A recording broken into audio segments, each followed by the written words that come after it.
Bahas sejarah manusia dan sejarah. Dalam video sebelumnya sudah dibahas mengenai pengertian sejarah dan peran manusia dalam sejarah. Nah, untuk video ini kita akan bahas mengenai konsep ruang dan waktu dalam kehidupan manusia. Konsep ruang dalam sejarah. Ruang merupakan tempat terjadinya berbagai macam peristiwa-peristiwa sejarah dalam perjalanan waktu.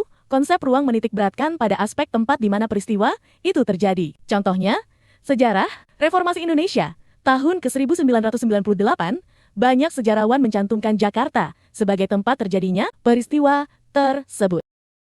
Konsep ruang dalam sejarah berkaitan dengan lokasi atau tempat terjadinya suatu peristiwa sejarah, di mana konsep ruang dalam sejarah menyebabkan adanya pembagian sejarah. Jika mempelajari sejarah menggunakan konsep ruang, tentu bisa menganalisis dan membandingkan pola kehidupan di suatu daerah, termasuk pola pikir dan pola perilaku masyarakat setempat. Konsep waktu dalam sejarah, menurut Kunto Wijoyo mencakup 4 hal, yaitu perkembangan, kesinambungan, pengulangan, dan perubahan. Dalam hal perkembangan, sejarah akan melihat dan mencatat peristiwa yang menunjukkan terjadinya perubahan dalam masyarakat dari satu bentuk ke bentuk yang lain, biasanya dari yang sederhana ke bentuk yang lebih rumit.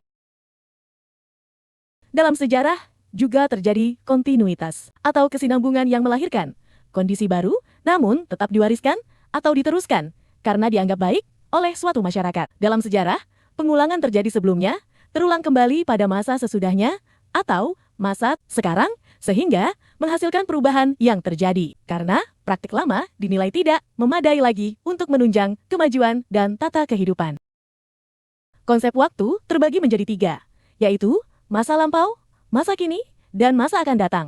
Masa lampau, peristiwa sejarah yang merupakan fakta yang abadi dan tidak pernah berubah-ubah. Masa kini, generasi penerus memahami setiap peristiwa sejarah, agar peristiwa sejarah tidak terulang lagi untuk yang kedua kalinya dalam peristiwa yang sama. Masa datang, peristiwa sejarah dapat dijadikan pedoman hidup suatu bangsa agar lebih berhati-hati dalam bertindak dan mengambil keputusan. Terima kasih telah menonton video pembahasan sejarah ini. Untuk pembahasan lainnya akan dibahas pada video selanjutnya. Subscribe channel ini untuk mendapatkan informasi dan pengetahuan seputar sejarah.